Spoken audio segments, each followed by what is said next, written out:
tous et bienvenue dans cette nouvelle vidéo. Aujourd'hui je vais vous présenter, alors normalement 5, mais en fait bien sûr j'ai triché comme d'habitude, plusieurs livres en tout cas que j'aimerais beaucoup lire avant 2025. Ce ne sont pas des romances de Noël parce que j'estime que toutes les romances de Noël que j'ai achetées cette année, j'ai envie de les lire avant 2025, sinon ça n'a aucun intérêt. Donc je vous ai épargné ça parce que clairement vous avez juste à regarder le book haul et à voir ce que j'ai reçu ou acheté en romances de Noël. Vous pouvez les rajouter. Et là, du coup, je vous ai fait une mini sélection des romans que je veux vraiment lire avant 2025 et tous pour des raisons un peu différentes, je vais vous expliquer ça. Le premier ouvrage que j'ai mis, c'est Demigods Academy, le tome 3, donc Aphrodite de Elisa S. Amore et Kiera Legend.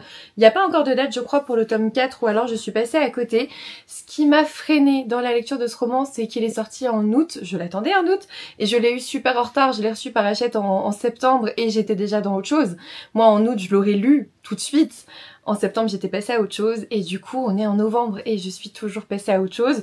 Maintenant, je sais pas encore quand le tome 4 va sortir. Du coup, je n'ai pas eu cette motivation supplémentaire à le commencer. À le lire, hein. Clairement, en une journée, tu te poses, tu l'as lu. Hein. Vraiment, en un live du dimanche, en un live marathon lecture du dimanche, je vous le dégomme sans problème. Mais du coup, vu qu'on n'a pas encore vraiment eu de date du 4e, et encore je vous dis ça, j'ai pas vérifié aujourd'hui, à l'occasion, il est annoncé quelque part et je vais vous dire ah il sort en décembre, moi il sort en janvier, j'en sais rien, mais on n'a pas, en fait d'habitude, sur la dernière page, il y a le prochain telle date, et là c'était la tisseuse de Mélodie à ce moment-là, donc bon, j'attends de voir un peu le tome 4 quand il va sortir, mais quand même j'aimerais bien lire ce tome 3, je l'attendais avec une impatience certaine en août. Qu'est-ce qu'il fait encore dans ma palle en novembre? En plus, il est tout petit, je peux le dégommer en un après-midi. Allez Manon, allez! Ensuite, un SP que j'avais super envie de dégommer en octobre. On est en novembre et je sais que si j'attends décembre, j'irai pas dedans avant l'an prochain. On va pas se mentir. C'est Dot 200 de ST Gibson chez Sabran. Pareil, il est assez petit, hein. Franchement, il fait moins de 300 pages, il fait 250 pages. Donc pareil, en fait, en un week-end, je peux le lire. C'est pas grave. Pour Demigods Academy, je vous ai pas fait de résumé parce que j'en ai déjà parlé en long, en large et en travers dans des vlogs, etc. On est dans une académie qui forme des demi-dieux, en tout cas. Et j'adore, c'est trop bien. Le deuxième tome, c'était Hadès.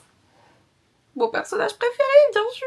Là, le 3e tome, c'est Aphrodite, j'ai hâte de voir ce qui va se passer. Et dans Dot 200, j'ai l'impression qu'en fait, on suit une jeune femme qui s'appelle Constanta. On vous dit, dans les décombres d'un village ravagé par la guerre, un mystérieux inconnu arrache Constanta, simple paysanne au bras de la mort. Elle devient en un instant l'épouse d'un immortel qui lui offre le baiser éternel du vampire. Rien dans sa courte vie ne l'avait préparée à l'intensité de l'amour qui naît alors entre eux.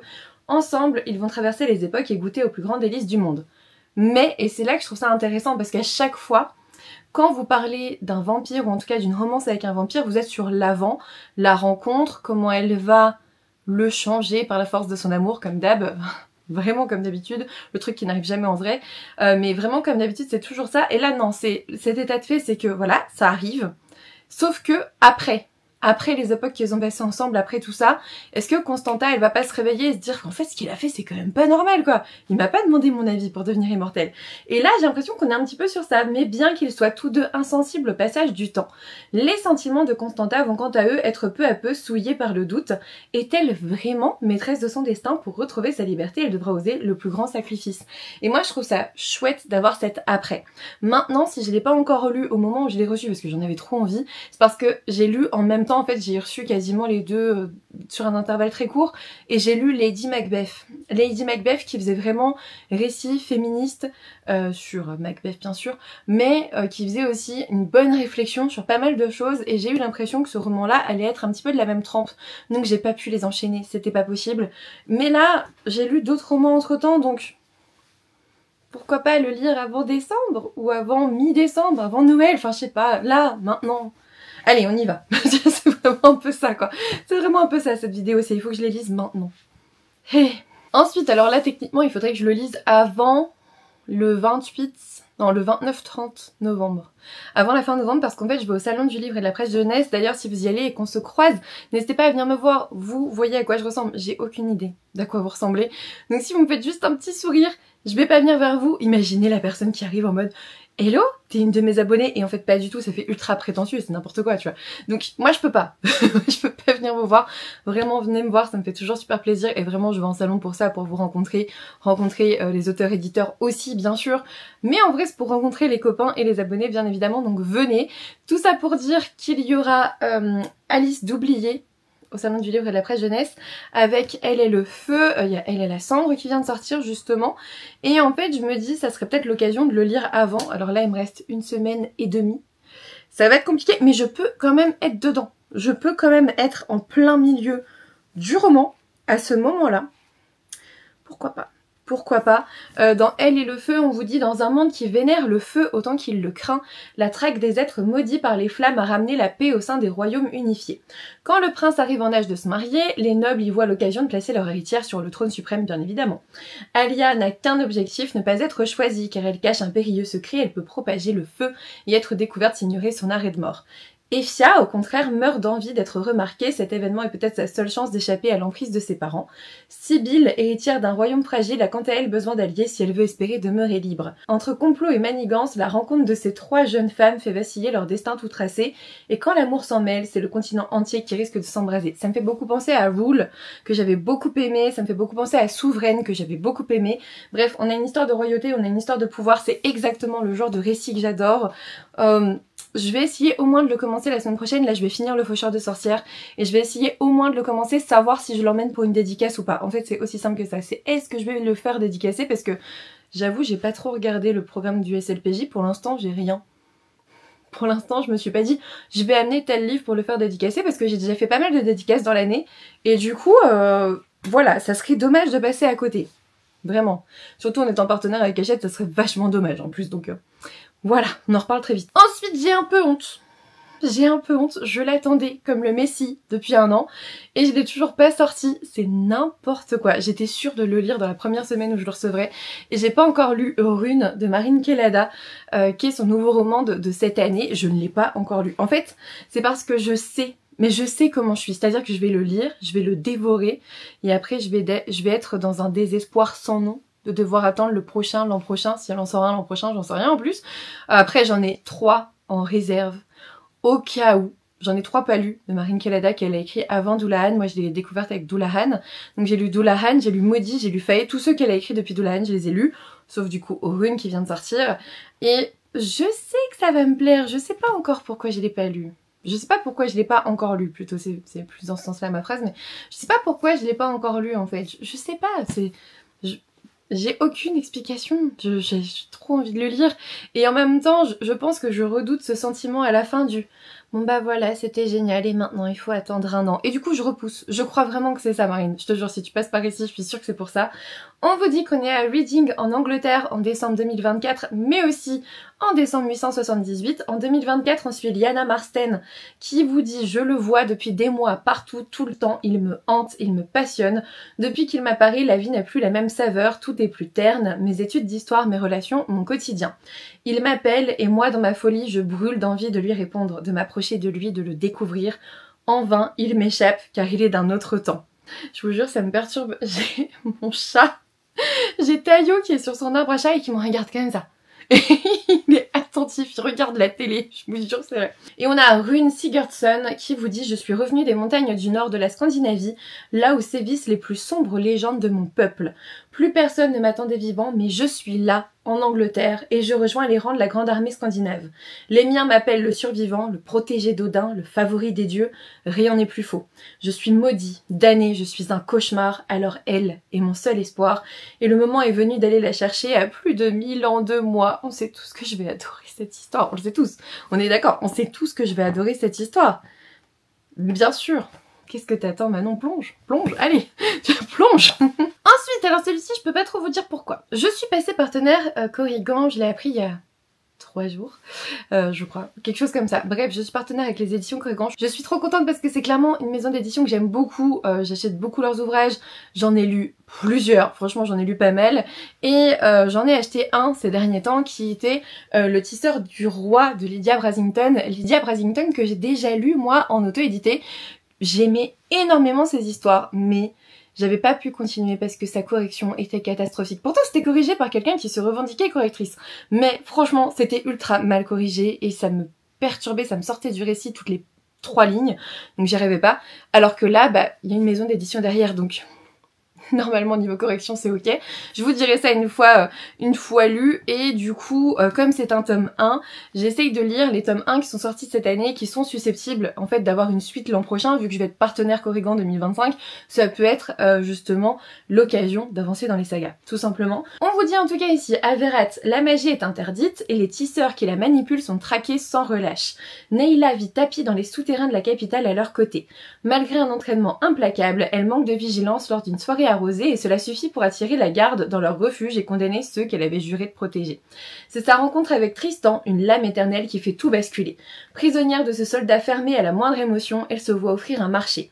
Être responsable de la mort de tous ses proches ou mettre ses pouvoirs au service d'un roi tortionnaire.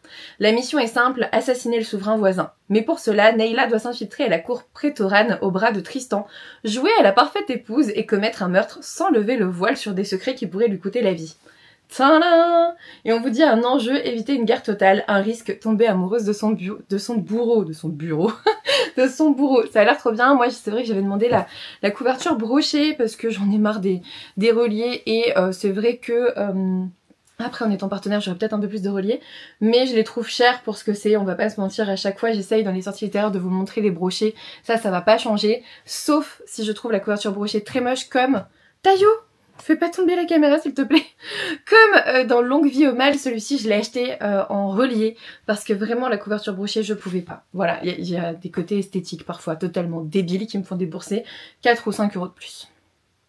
3 ou 4 € peut-être plutôt. Ensuite on arrive bientôt sur la fin, là c'est parce que c'est une saga que j'aimerais bien laisser en 2024 parce que je m'attendais pas forcément à ce qu'il y ait une suite, et en fait j'ai reçu par Stardust La Duchesse des Ombres de Trisha Levenseller. Moi il faut savoir que je l'avais même pas lu en français celui-ci, enfin le premier tome, j'avais lu The Shadows Between Us en anglais à l'époque que j'avais adoré, vraiment j'avais adoré, et là on suit la cousine il me semble de la jeune femme qu'on suivait dans le premier tome. Je vous montre ça parce qu'il est là-bas. Mais du coup, j'ai pas du tout le premier tome en français. Je sais pas si ça m'aurait plu en français avec la traduction. Là, j'aimerais bien découvrir ce second tome où on suit en fait un autre personnage enfin, je sais pas, c'est la même autrice. Je me dis pourquoi pas, à l'occasion, ça va grave me plaire. Et au moins, moi je pensais pas que c'était une saga, je pensais vraiment que The Shadows Between Us c'était un one shot. Donc j'étais assez étonnée d'avoir la Duchesse des Ombres derrière. Et je me dis, c'était une saga que je pensais avoir terminée, ça serait bien que finalement je la termine réellement en 2024, sauf s'il faut encore d'autres tomes. Là, ça serait embêtant. Mais vous voyez ce que je veux dire, c'est un peu mon cheminement de pensée. Et on vous dit, Chrysantha Statos a presque tout gagné. En dissimulant son intelligence et ses ambitions derrière le masque d'une belle fille à la tête vide, elle est devenue une riche duchesse. Aujourd'hui, sur son chemin vers la vie de liberté et d'opulence dont elle a toujours rêvé, il n'y a plus qu'un vieux duc mourant. Du moins c'est ce qu'elle pensait, car sa petite sœur lui a arraché la vraie victoire. Alessandra c'est celle dans The Shadows Between Us. Je vais vous passer cette phrase parce qu'elle vous spoil, même si on se doute que dans une romance ça se passe comme ça. Et on vous dit, et alors que l'époux de Chrysantha vient de rendre son dernier souffle, un homme qui prétend être le petit-fils du duc se présente au royaume pour réclamer l'héritage qui devait lui revenir à elle. Chrysantha est furieuse, il est hors de question qu'elle laisse un homme lui prendre tout ce qu'elle possède, et il est désormais bien connu qu'une Statos obtient toujours ce qu'elle veut. Et avec mes souvenirs d'Alessandra dans The Shadows Between Us, j'espère que Chrysantha sera un petit peu pareil parce que vraiment, j'avais adoré Alessandra. Voilà. Et ensuite, alors là, mon choix n'est pas encore défini, donc je vais vous en présenter deux, c'est la fin de cette vidéo. Pour faire bonne figure et vous montrer que j'ai pas acheté le pack Plume Blanche 2025 pour pas le lire, j'aimerais lire avant 2025 l'un des deux romans qui sort en janvier. Donc il y a d'abord Âme Sang de Marion Aubry, où on vous dit qu'on est à l'insu des humains sous terre, vit un peuple dangereux et étrange. Magnifiques créatures à la peau pâle, aux traits gracieux et aux ailes élégantes, elles auraient tout défait si leur régime alimentaire n'était pas uniquement composé de sang frais. Au cœur du royaume souterrain qui à elle lutte tous les jours contre sa nature aussi violente que morbide, héritier du trône, encore un héritier, j'adore les héritiers. Chacun de ses faits et gestes sont épiés, rien ne doit jamais transparaître, aucune émotion humaine n'a sa place dans son monde. À la lumière du jour, Yael rêve désespérément d'évasion, de quelque chose, n'importe quoi, qui lui permettrait d'échapper à l'enfer de son quotidien, car tout proche, l'ombre des ailes des fées menace de renverser l'ordre établi. Voilà, soit celui-ci, soit celui de Yoann Dubos, que j'aime beaucoup. Éco d'humanité, le tome 1, et ici, je vous l'avais dit, on est avec Caphuman, une entreprise révolutionnaire, et en gros, tu loues ton corps pour 1 année ou 2, ils endorment ta conscience, et à ton réveil, tu récoltes le fruit de ton labeur, alors que pour toi, le temps a filé en un battement de cils. Et ils vous disent, il nous faudra simplement t'installer un apparat, juste ici, au milieu de ton front. Tu seras toujours en sûreté, tes proches pourront s'en assurer à tout moment, d'ailleurs tu peux même choisir où ton corps sera employé.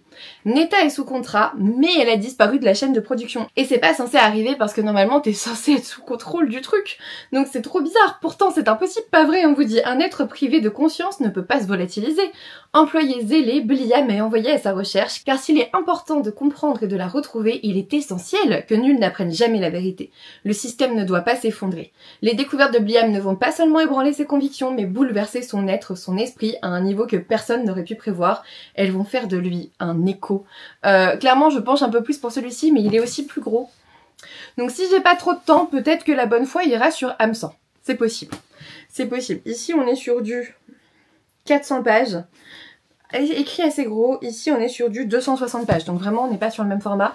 N'hésitez pas à me dire, tiens, dans les commentaires, lequel des deux vous préféreriez lire à ma place, ou quel avis vous attendez le plus entre les deux, tiens, et quel avis vous attendez le plus parmi tous les livres que je vous ai présentés à lire avant 2025, et surtout, vais-je réussir à les lire? Parce que là, c'est une vraie palle, c'est une vraie pile à lire, c'est-à-dire que si je peux, et sans tricher, j'aimerais lire vraiment chacun de ces 7 livres, parce que ici j'aimerais en lire qu'un.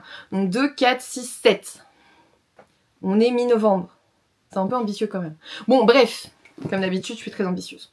Voilà, j'espère en tout cas que cette vidéo vous a plu. N'hésitez pas à me laisser un petit commentaire, à me laisser un petit pouce bleu pour mettre du soutien et de la force à la chaîne, à vous abonner si ça n'est toujours pas fait. Et puis moi je vous dis à bientôt pour une nouvelle vidéo.